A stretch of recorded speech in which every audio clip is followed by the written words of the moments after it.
Welcome back to Let's Talk Race and Mile. I'm your host, Harrison Paul. Today we get some frustrating news. I'm going to talk about Jude Bellingham today. I'm also going to talk about Tyrese. I think we'll start with Tyrese because this is something that's kind of agitated me a little bit.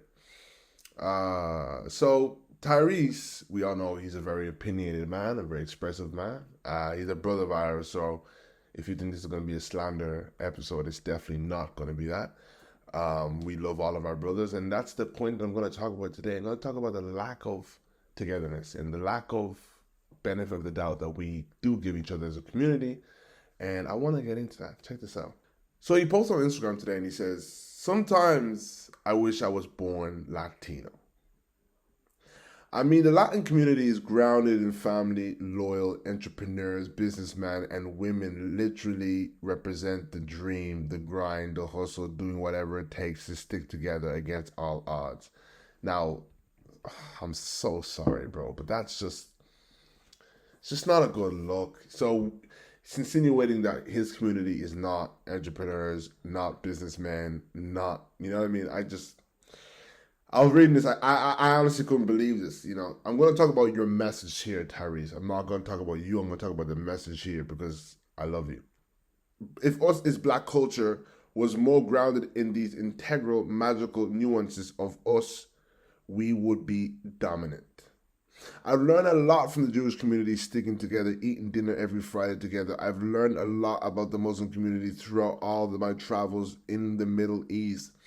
They have a father structure where they honor their fathers. The Middle East mentality is that they would much rather have a son over a daughter because they know that there is nothing like the leadership of a father and a man being the head of the household.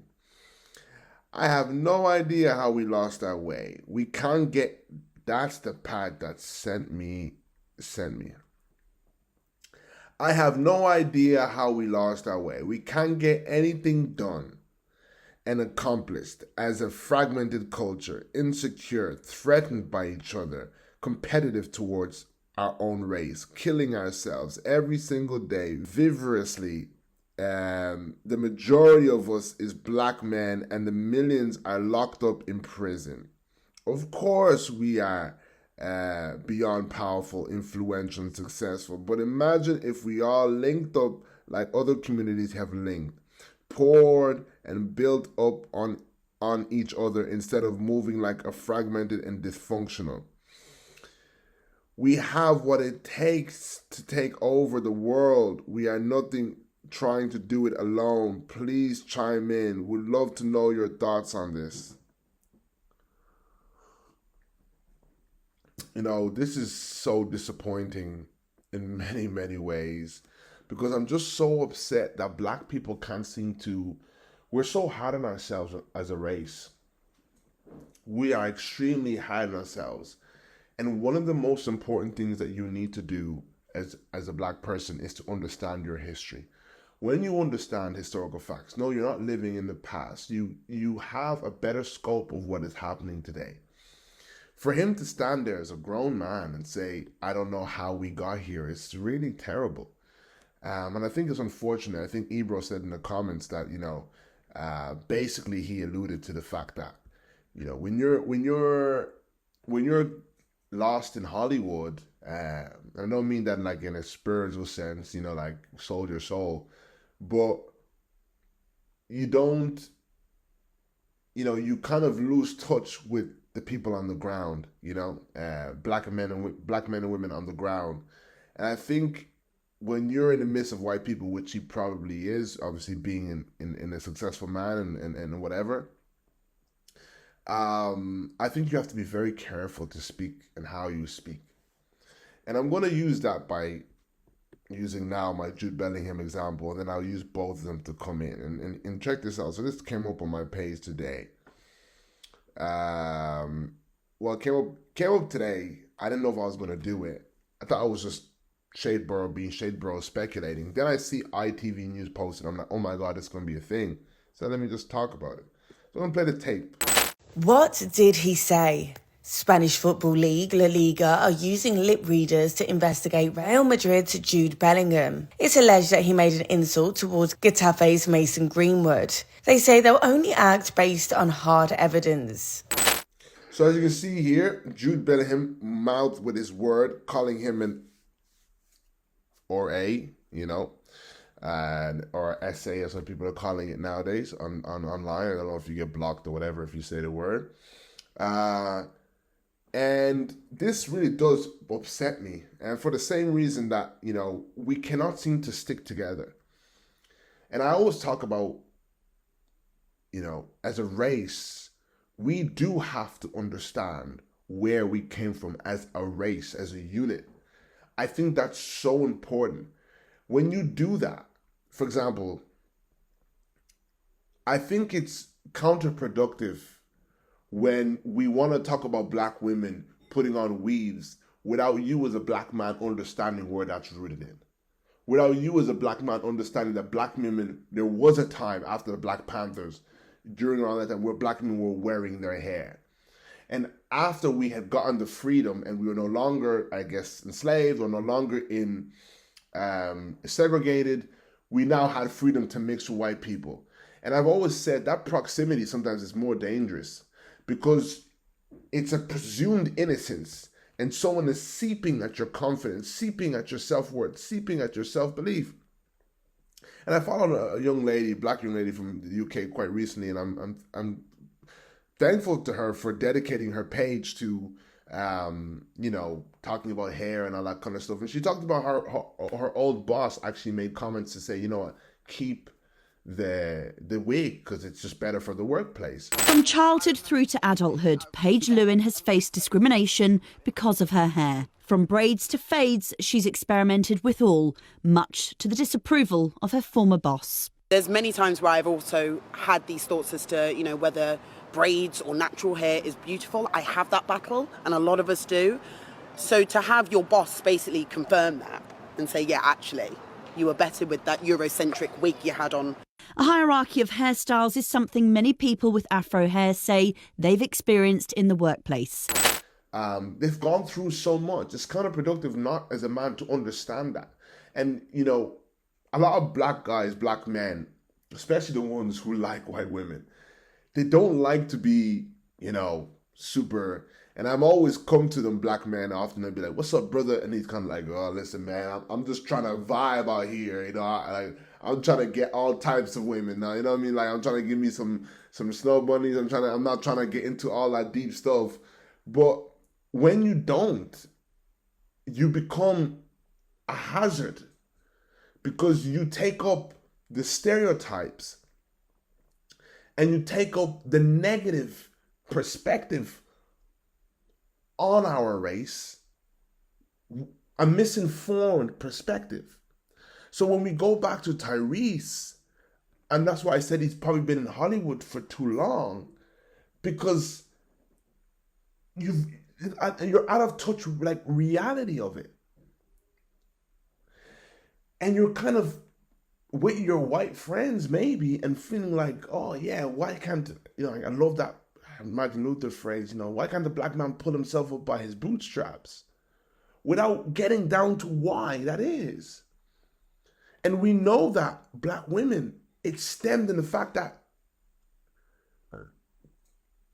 it was survival.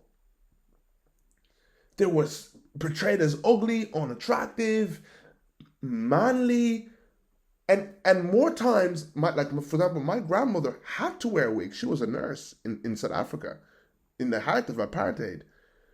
She had to wear a wig. And in fact, they were in Zimbabwe as well, but she had to wear a wig. It stems from this history. And then, of course, in the workplace, black women trying to escalate in the workplace, it was not at all. It was a hostile environment for black women to start going with the afro. My mom, she goes to the office from time to time, and she says she feels even now that the afro can come across as threatening at times. That us in our strength is a threat to somebody. There's so much history behind it. So when you are Tyrese and you fail to understand that, And now I go back to Jude Bellingham and I say, brother, you let me down here. We are black men. We cannot look at life and just say, oh, listen, everyone's human. No, you know what your community went through. You know what your black mom went through. I don't know which one of Greenwood's parents are black. You have to understand that plight. You have to understand this plight. This is why I say the dangers of interracial relationships. Because at times, they are the face of black people without the knowledge that is needed to push us further. Yet they are in the hot seat plenty of times. Look at now, two black boys tearing each other down. We've got to stick together. And now, when I'm talking to both Tyrese and Jude here, Tyrese, you have to understand where that comes from. When two people up against each other. It comes from this rat race that we are all fighting, this crabs in a bucket mentality, to get into the heart of the white man. It's been this way for quite some time now. And it's a mentality that's, you know yourself, Tyrese, black people would have all the patience in the world for the white man. Very little patience for the next brother. Where does that come from? Well, that was engraved in us when that was a guy who has always oppressed us for so long. It's programmed that you become on your best behavior in the presence of the white man. That should hurt you. Black men, when you're attacking black women for work, it should hurt you. That she believes most of our women, 90% of the time, are wearing wigs. That should hurt you. It hurts me. That she was not put at the top of the pyramid where whatever form she comes in, her hair is the standard of beauty, where white women are not. I always say this, don't take this new little wave of Kim Kardashian and lip fillers and then I'll put that on the fact of like, oh, that's how, beauty standards go. They want what we have. And no, that was got to do with the fact that black culture is, the Kim, I believe, trend and the lip Kylie Jenner trend was actually the beginning of black culture taking a new life in pop culture. We've always influenced pop culture, of course, but I think at that point was the beginning of a new season for what we're now seeing, trap music, rap music being the new pop music. It was really the turning point for this. And how we were now about to take over culture in general. And the days of black people coming second to a Britney Spears or, anything of the sorts, or like Drake would say, a Bieber face. It doesn't usually get this big without a Bieber face. We were now coming to a place where we were no longer looking for a Bieber face. That you didn't have to be a Bieber face to get there. And I believe that you cannot equate that to you wearing wigs because something that's rooted in oppression. And I think it's important for us to look at that. But it should hurt you to know where that came from. So I'm looking at Tyrese, and when you make reckless comments such as this, look at the Jewish community, look at everything. Now, I always get this question of, well, we weren't the only community that was oppressed. Other people face oppression. What black people need to understand is this. No other community had something that was still desirable to the white man. Even after that, if you want to call it, I won't even call it that. Even after the tragic events of life would happen. The point that people don't understand is that this is why neocolonialism is something that needs to be understood amongst our community. Because it was not just the fact that we were black people is that I believe there was something very special about us. And we came from a land that had so much to offer. It's so naive to think that when colonization ended, that they didn't want anything else from us. I really think black people, and I know black people are Israelite people, so much riches embedded, God's people, riches embedded in us as a people. Look at how we turn lemons to lemonade. Look at how we turn ratchetness to pop culture. You see, I don't spend my time like the Candace Owens knocking down the sexy reds or whatever. I'm seeing the rootedness in the damage and figuring out how we can inform ourselves to rebuild ourselves psychologically. It's important for us to understand that Congo, trillions upon trillions all over, just sitting in the ground in Africa. Namibia, trillions sitting in the ground. They want you to believe it's a conspiracy. It's the truth. And I spoke in my last video, I put up on the screen for you to see it, kind of breaking down for you guys neocolonialism in the most simplest form. And I think it's important for people like me who was never really into the jargon. But fortunate for me, I have a mother who's very into this stuff and breaks it down for me. And I can reiterate it to us as young people so we understand this basic knowledge, so we know our value, so we understand what we've brought to this world. We always act like parentless children who are looking for adoption without the understanding of what we've brought to this world. And this is why they want to manipulate us out of the value that we actually are worth, to make us feel like that we do not offer that value, that we're just thugs, thieves, all these kind of things. And then a narrative that switches, forgetting that who starts the biggest world wars? Who steals from everyone else? Everything comes from the scope. So when you're talking here, Tyrese, this is from the scope of the white man. You could sit and talk about how he's a thief, how he starts wars, how he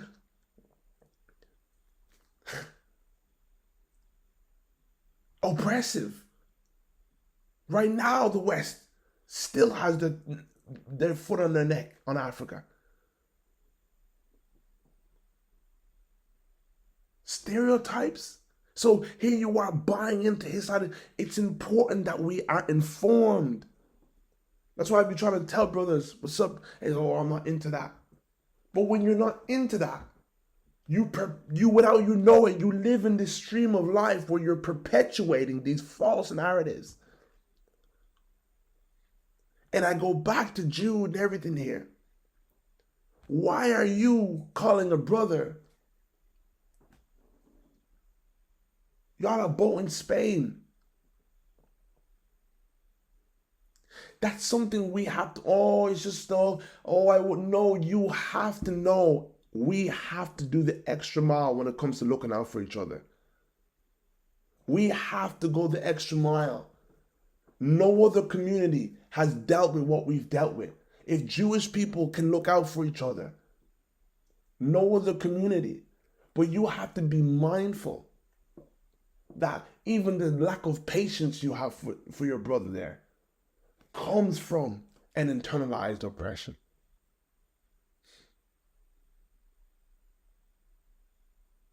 I don't know who was calling John Terry anything negative when he had his mistakes.